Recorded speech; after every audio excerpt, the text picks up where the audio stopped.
to discuss a substantive agenda today. We are profoundly grateful to the Republic of India for co-chairing the process throughout the year and hosting today's conference. While our historical and cultural relations dates back centuries, India continues to play a significant role in Afghanistan's stabilization and sustainable development.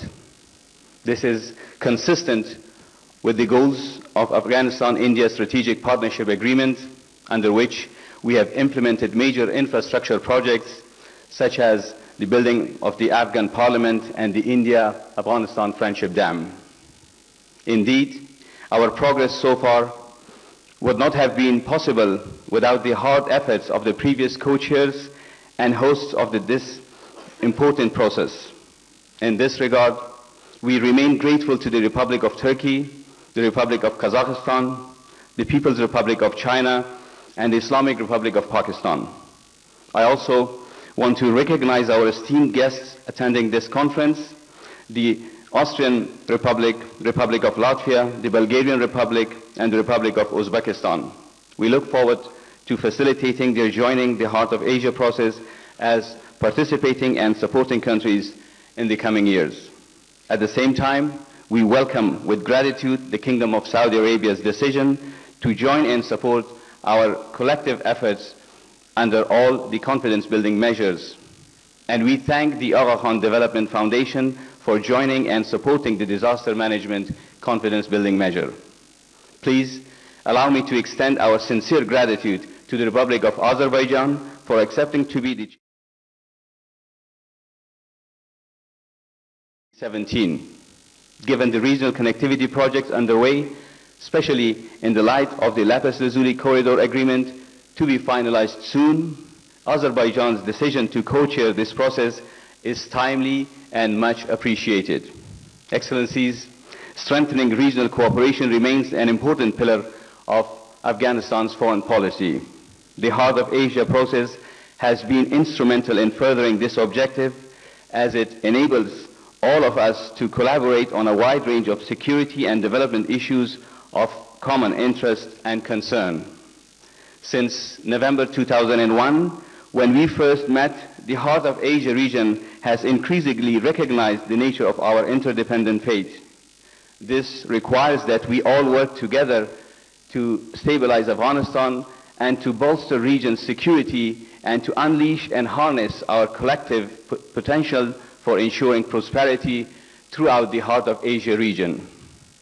Ladies and gentlemen, despite our gains in this process, there is much to be done to address the remaining challenges. Lingering security threats posed by terrorism and radicalism remain our primary concern. In this regard, I am pleased to report that the initial draft of the Heart of Asia counter-terrorism strategy, which has been drafted in response to Article 25 of the Islamabad Declaration, was shared with all the countries participating in the counter-terrorism CBM this past October. We are grateful to the Russian Federation and the Republic of Turkey for sending us their feedback, as we encourage others to follow suit soon. This would enable us to finalize the strategy for endorsement in a high-level regional security conference to be held in Kabul. Excellencies, ladies and gentlemen, to make the process more result-oriented, I would like to draw your attention to a progress assessment of the CBMs, which was recently launched by our Regional Cooperation Directorate. I encourage the participating and supporting partners of the process to study the progress assessment and consider implementing its vital recommendations. Doing so will go a long way in actually executing our common objectives while addressing Afghanistan's and regional needs. Let me conclude by extending our sincere appreciation to the Republic of India for its remarkable leadership as this year's co-chair, and to Azerbaijan for their willingness to co-chair and the process in 2017. I also appreciate the European Union's support to the Heart of Asia team at the Regional Cooperation Directorate at the Ministry of Foreign Affairs. I thank you.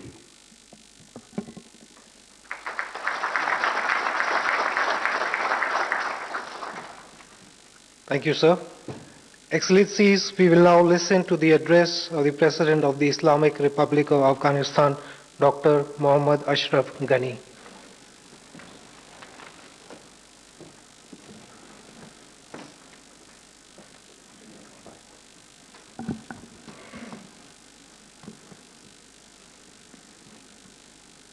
Bismillah ar-Rahman ar-Rahim.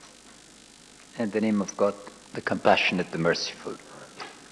Prime Minister Modi, distinguished foreign ministers and other ministers, heads of delegations, ladies and gentlemen. Heart of Asia is meeting at a time of great opportunity and significant threats for Afghanistan, with Asia-wide and global implications. Taking stock of the emerging patterns and trends of the year since our meeting in Islamabad last year will help us prepare for 2017 and beyond. But let me first begin by thanking you and the Indian people for hosting us today in the historic and beautiful city of Amritsar, a city that used to be the center of bills of exchange and commerce connecting India to Central Asia, Russia, and Middle East and beyond. And thank you for the visit to the Golden Temple. It was an exceptionally moving event. Mr. Prime Minister, you honored us by visiting Afghanistan twice this year to inaugurate two important iconic projects. The Afghan Parliament will stand as an enduring testament of the enduring relationship between the world's largest democracy and a people in government committed to the realization of democratic rights and obligations of a free citizenry enshrined in our Constitution. The Afghan-India Friendship Dam at Salma, generating 42 megawatts of power and storing 650 million cubic meters of water, and finished after 40 years of waiting, will bring light and improved lives to the people of Herat. No wonder that your visit was greeted with spontaneous celebrations across Afghanistan.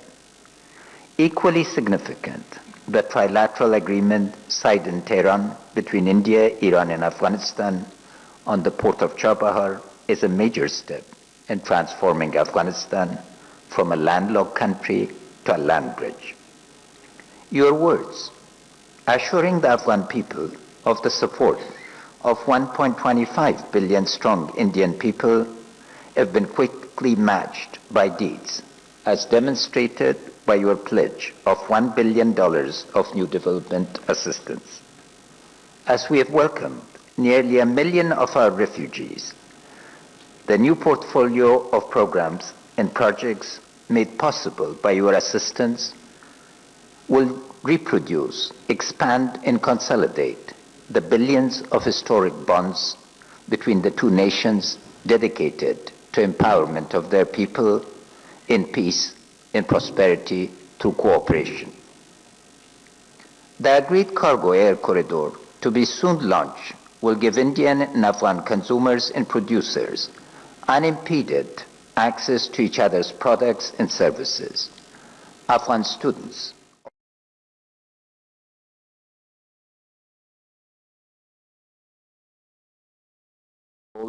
in leading in managing Afghanistan's transition. India's support is impressive both. India's assistance is state to state, aimed at improving people's lives and well-being. It is transparent and without strings attached. There are no hidden agreements in secret conditions. It is convergence of interests and values of two states inspired by the belief in cooperative advantage. Thank you. Ladies and gentlemen,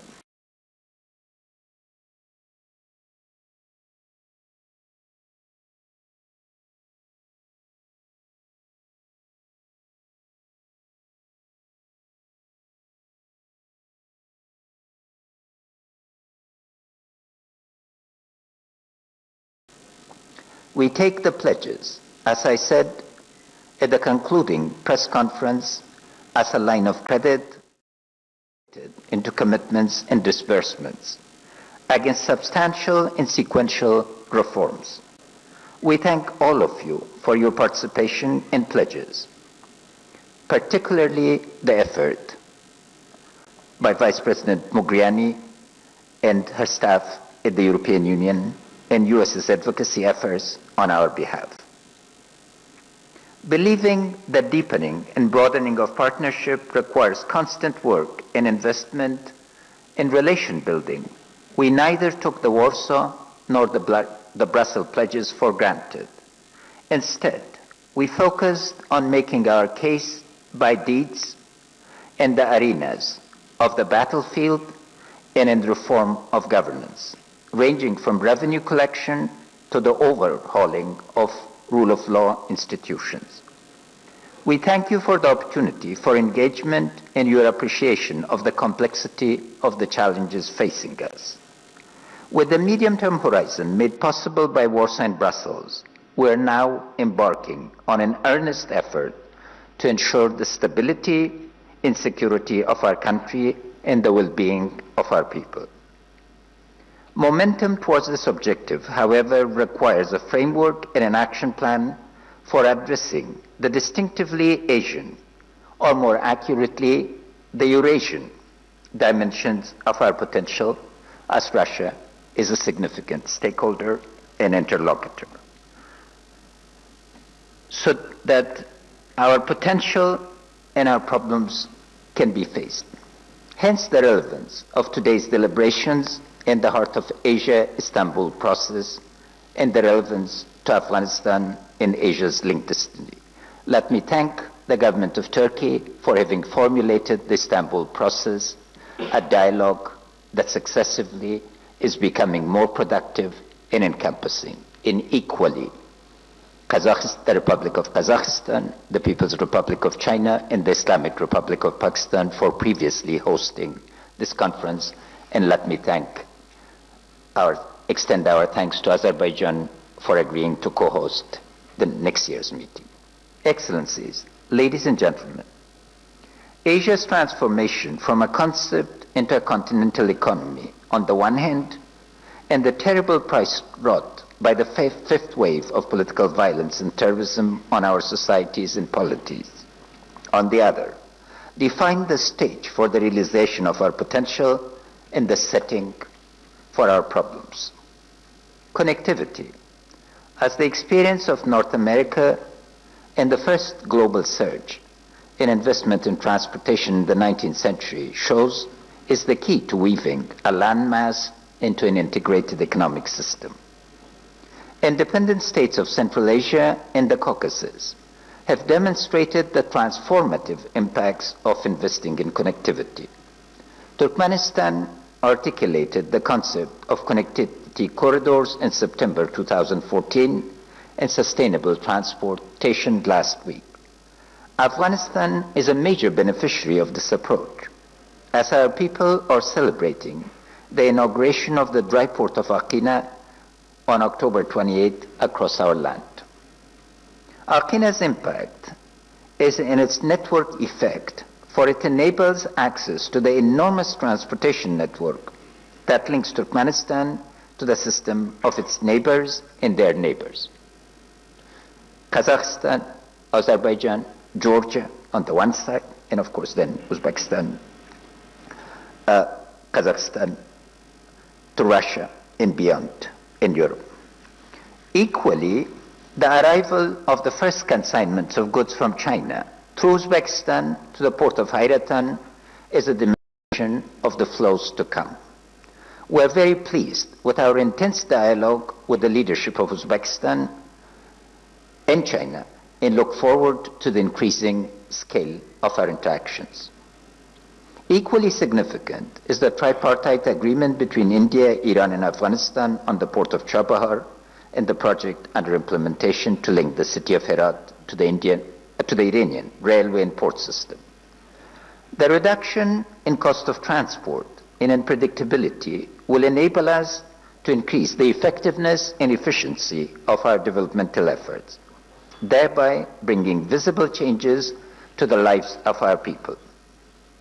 When network and cluster effect combine, the scale of change becomes irreversible.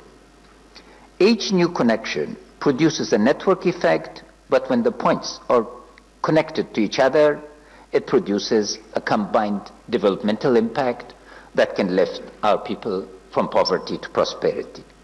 TAPI is an illustration of cluster effect. Initially conceived as a pipeline, the concept is now being broadened to a cluster of a pipeline, transmission line, fiber optic network, a railway, roads, and airports, creating an integrated system of connectivity between Turkmenistan, Afghanistan, Pakistan, and India. Our location at the heart of Asia in the recent momentum gives us the confidence that investments in connectivity in Afghanistan can have Asia-wide impacts and implications. Our cluster approach to infrastructure development to integrate our dispersed spaces into an integrated system and open up the arteries of heart of Asia is therefore our top development priority. Imagine a railway system reinforced by the rest of cluster linking China to Iran, Pakistan, and India.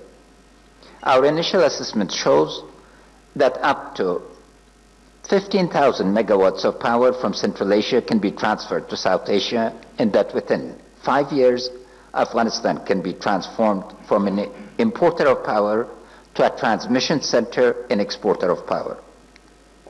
Our ability to attract $900 million of private sector investment in the power sector in the last 5 months, of which $700 million is from Afghan entrepreneurs, demonstrates that we are beginning to gain the trust of the private sector. We invite firms from all of your countries to make a difference while making a legitimate profit. Making the railway happen, however, requires a combined effort of partner countries and development organizations, and we hope to convince you of the wisdom of the investment. Afghanistan must come out of dependency on aid, and we can. Our hydrocarbon and mineral wealth is estimated at trillions of dollars, and we have the potential to harness around 26 billion cubic meters of water. Timely, efficient, and effective support through global and Asian coordination to support our infrastructure system will enable us to achieve self-reliance rapidly, thereby enabling our people to lift themselves from poverty to prosperity. Use of existing and development of new financing and risk guarantee instruments will be critical to the achievement of our common objective. Even more significantly, we must confront the specter in the room, the fifth wave of political violence and terrorism. Distinguished leaders, ladies and gentlemen, a poor developing country in a normal regional and international context has the luxury to articulate a vision and develop an action plan for its sequential realization. We unfortunately do not have this luxury. The challenges that we confront are chain-linked, complex, and highly interdependent, requiring alignment of actions at the Asian, global, Islamic, national, and regional levels. As the weak link in the chain defines the speed of movement, we have no choice but to focus on crisis management and change management simultaneously, while paying close attention to building and deepening of our partnership. At the heart of the problem are the nature, scale, and scope of the fifth wave of political violence and terrorism. As the frontline society and polity confronting the wave, we've paid and are paying a huge price in lost lives and denied opportunities. Last year, we suffered the highest number of civilian casualties in military-related deaths in the world. This is unacceptable. It's unavoidable. It can be avoided. It is not unavoidable. Judging by the previous 4 waves of violence, covering the period from 1860s to 1990s. Confronting this wave requires a strategy of 10 to 20 years, as acknowledged by the Australian defence policy. The fifth wave builds upon, incorporates, and amplifies the techniques of violence and destructiveness of the previous four waves, starting with anarchism. Its network effect is, however, intensified as it exploits the huge potential of face-to-Facebook rather than face-to-face relationship of the past. As disrupting the social contract between the citizen and the state through an all-out attack on freedoms embodied in the creation of the nation-state and the international system, is the core objective of the fifth wave. Mobilization of the state system at all levels is crucial to defeating and destroying this wave of violence against citizens and states. We see 5 interrelated phenomena. First, criminal economic networks centered on drugs, smuggling, human trafficking, and other illicit activities provide the platform for criminal politics, like the drug wars of Latin America, narcotics, or a major driver of violence. Second, close to 30 groups classified as terrorists by the United Nations are attempting to establish a base in our country in order to destabilize their countries of origin in the region and the world. Third, the military operations in Pakistan have brought a major but selective displacement of the Pakistani extremist networks and their allies, so intensified during 2016, with special intensity right after the Brussels conference. Our highest rate of use of force and organized defense of our country took place between October 4th and November 28th. Fifth, the response of the states has been fragmented, and some still provide sanctuary and support or tolerate these networks. As Mr. Kakazada, one of the key figures in the Taliban movement, recently said, if they did not have sanctuary in Pakistan, they would not last a month. We need intense dialogue and engagement. I therefore conclude with proposing the following. 1, to tackle criminal economics, we need to convene at the Asia and regional way and document who benefits from producing, processing, trafficking, and consuming. This requires an international effort without blame game to be able to uproot the basis of this phenomenon. Second, we propose an Asian and international regime. Whatever is acceptable, particularly to our neighbor in Pakistan, to verify cross-frontier activities and terrorist operations. We do not want blame game, we want verification. Thirdly, there's need for a fund to combat extremism. Pakistan is generously pledged $500 million for reconstruction of Afghanistan. This fund, Minister Aziz, could be very well used for containing extremism, because without peace, any amount of assistance will not meet the needs of our people. We have balancing the opportunities and the threats. I'm confident that focused, deliberate, systematic effort can enable us to win a world and to make Afghanistan and Asia secure. Once again, thank you for your attention.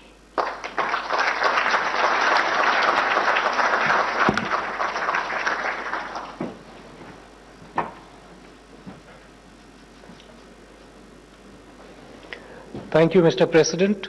I now request the Prime Minister of India, Shri Narendra Modi ji, to address this conference.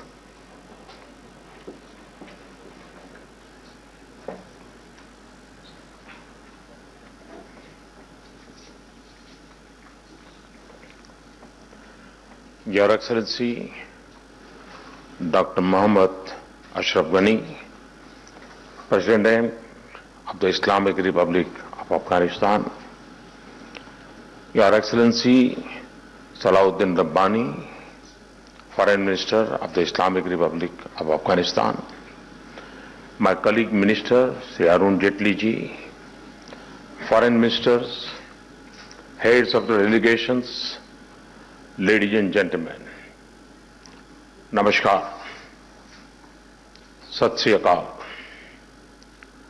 It is an honor to speak at the inaugural session of the 6th Ministerial Conference of the Heart of Asia, Istanbul process on Afghanistan.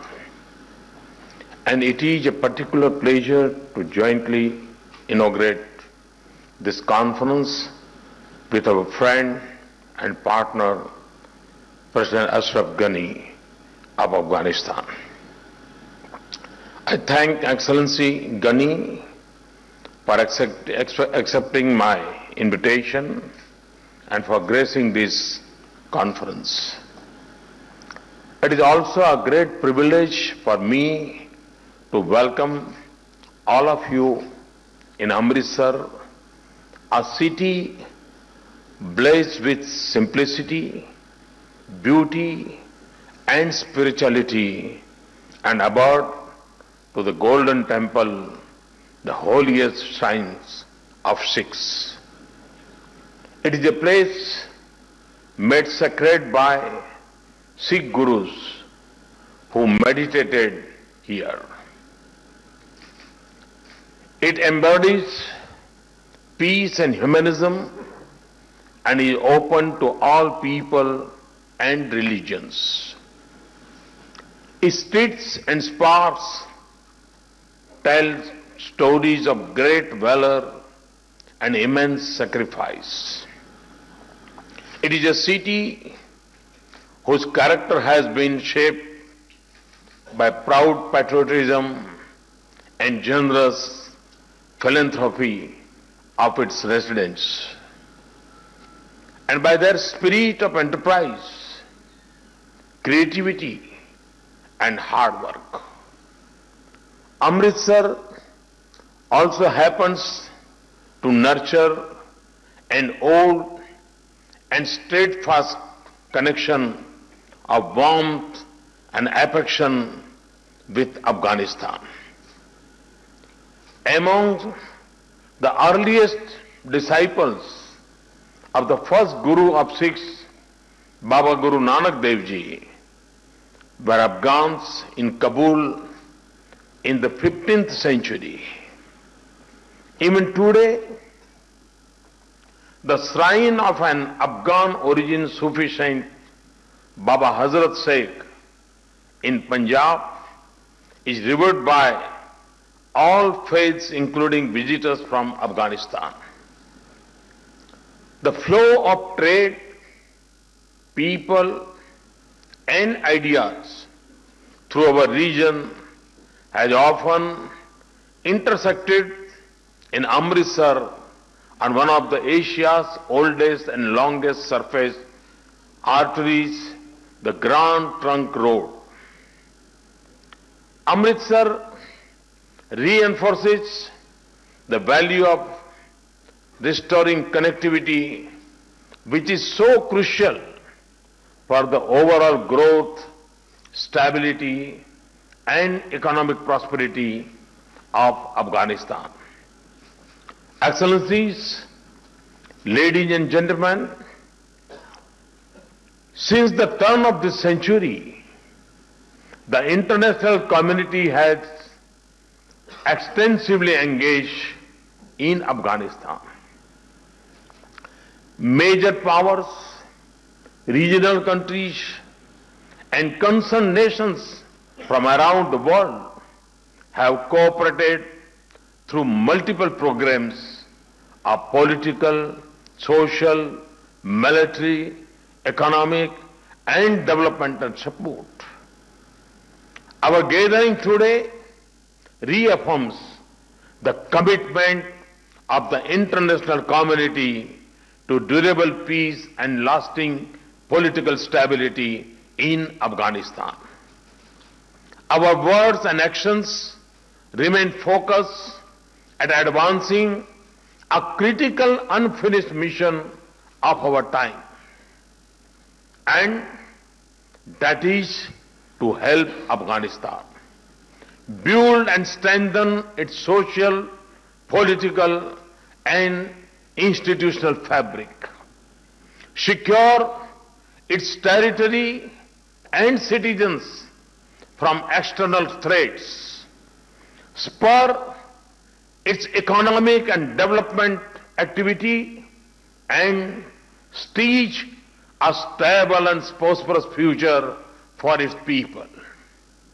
Indeed, this is also the intent of this conference, aptly captured in its theme, addressing challenges, achieving prosperity.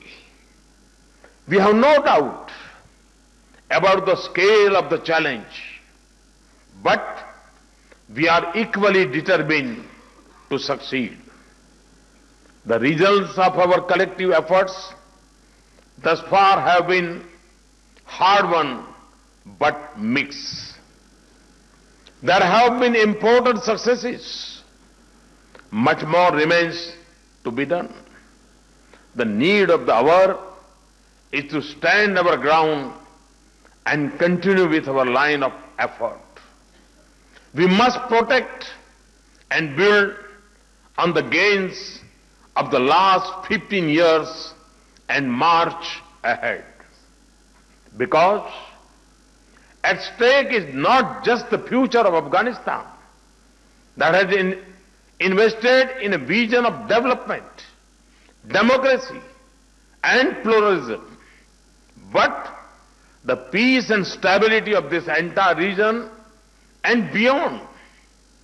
Let us also reflect with urgency on what more must be done and what we must avoid in Afghanistan so that its citizens can self-sustain peace and economic growth. The answers are all there. The question is of resolve and action, and of putting Afghanistan and its people first. For this first, an Afghan-led, Afghan-owned and Afghan-controlled process is the key. It is the only guarantor of durability of solutions.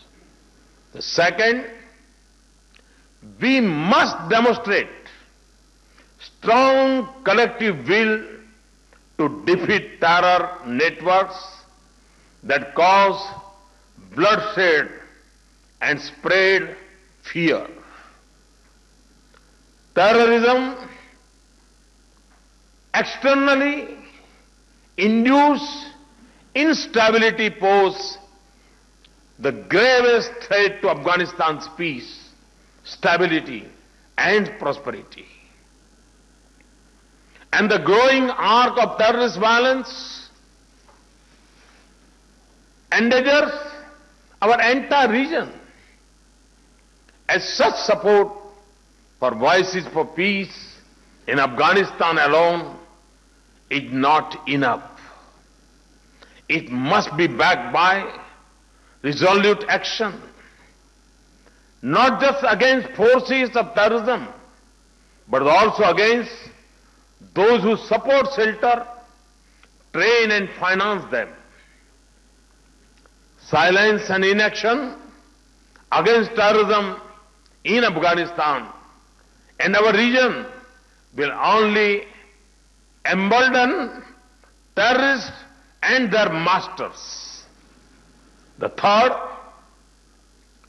our bilateral and regional commitments of material assistance for Afghanistan's development and humanitarian needs must continue and increase.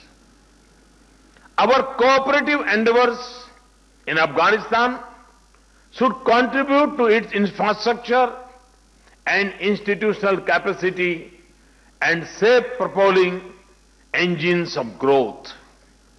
Fourth, we should all work to build stronger positive connectivity between Afghanistan and other countries of the region. Afghanistan should be at the center of our connectivity networks, not peripheral up to them. On our part, we see Afghanistan as the hub for strengthening links of connectivity between South Asia and Central Asia.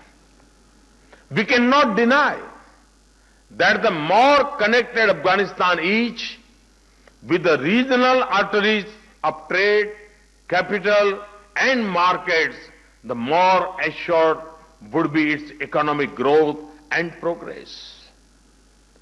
President Ghani and I have conversed on the priority of the strengthening trade and transport linkages with other partners in the region. Excellencies, ladies and gentlemen, on India's part, our commitment to our brave Afghan brothers and sisters is absolute and unwavering. The welfare of Afghanistan and its people is close to our heart and our minds. The successful record of our partnership in projects, big and small, in Afghanistan speaks for itself. The principal dimension of our cooperation has always been its people-centric nature. Our joint efforts educate Afghans young and nurture their skills, provide health care and improve agriculture, build infrastructure and institutions, and allow traders and small businesses in Afghanistan to connect with immense commercial and economic opportunities in India. And the reach and benefit of such efforts extend to all corners of Afghanistan. Herat's India-Afghanistan Friendship Dam, also called the Salma Dam, that was launched a few months ago, will help revive economic activity for the people there. The Parliament building in Kabul represents our strong commitment to Afghanistan's democratic future. Jairan-Delaram Highway and India-Afghanistan-Iran cooperation on Chabahar would enable Afghanistan to link its economy with centers of strong economic growth in South Asia and beyond. We also plan to connect Afghanistan with India through an air transport corridor. President Ghani and I have discussed additional measures for deepening our bilateral cooperation. We are making progress in developing plans for utilization of the additional $1 billion earmarked by India for capacity and capacity building in Afghanistan. It will extend to areas like water management, health, infrastructure, energy, and skill development. As India implements its additional commitments, we are open to work with other like-minded partners for the development of Afghanistan. We are also happy to note the international commitment at the Brussels conference in October and NATO's Warsaw summit in July this year. We will continue efforts to scale up our ambition and dedication to assist Afghanistan. In this, we draw upon lessons learned and best practices derived from our shared experiences in working on projects. Excellencies, ladies and gentlemen, let us remember that every passing day we help Afghanistan to achieve successful political, security and economic transition. We are also helping ourselves create a more peaceful region and world. I hope that your deliberations will produce constructive and forward-looking pathways for action that promote cooperation in place of conflict, development in place of need, and security in place of terrorism. Let us rededicate ourselves to making Afghanistan a geography of peace, a place where reason and peace succeeds, progress and prosperity prevails, and democracy and plurality wins. Thank you. Thank you very much.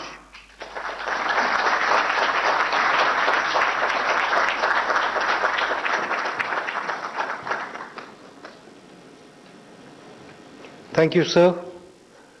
To conclude this inaugural session, I would now like to invite Dr. General V.K. Singh to address the vote of thanks.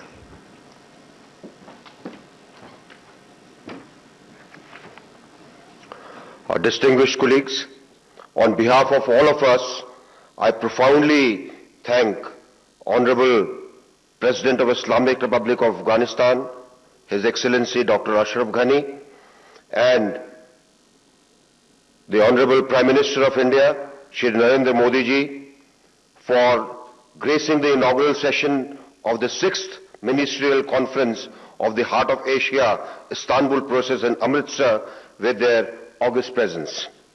I also thank them for guiding us with their inspirational words and deep wisdom. Their addresses have fittingly set the tone for our discussions in the conference today, and I'm confident that the deliberations here will reflect the vision shared by both the leaders for the region. I would also very much like to thank the Honorable Finance Minister of India and the Honorable Foreign Minister of Afghanistan for gracing the occasion. In their able hands, the success of this conference lies through their constructive and productive discussions in the further sessions today. I would like to thank all the Heart of Asia countries, delegates from supporting countries, organizations, and also the guest countries who have taken the trouble to travel all the way to Amritsar for attending this conference. We keenly look forward to their active participation and valuable contribution. Last but not the least, on behalf of my country India, which is co-chair of the Heart of Asia process this year, I would like to thank the permanent co-chair, Afghanistan, for their cooperation and shepherding the process. It has been a privilege and pleasure for India to work with them. Thank you very much indeed.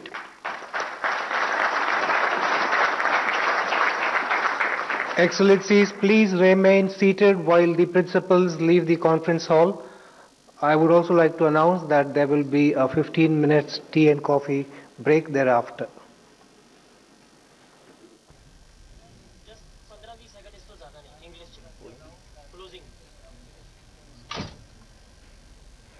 तो ये था इस समय तक का आपका अमृतसर में जो छठा हमारा हार्ट ऑफ एशिया सम्मेलन था, इसका सीधा प्रसारण अभी आप देख पा रहे हैं।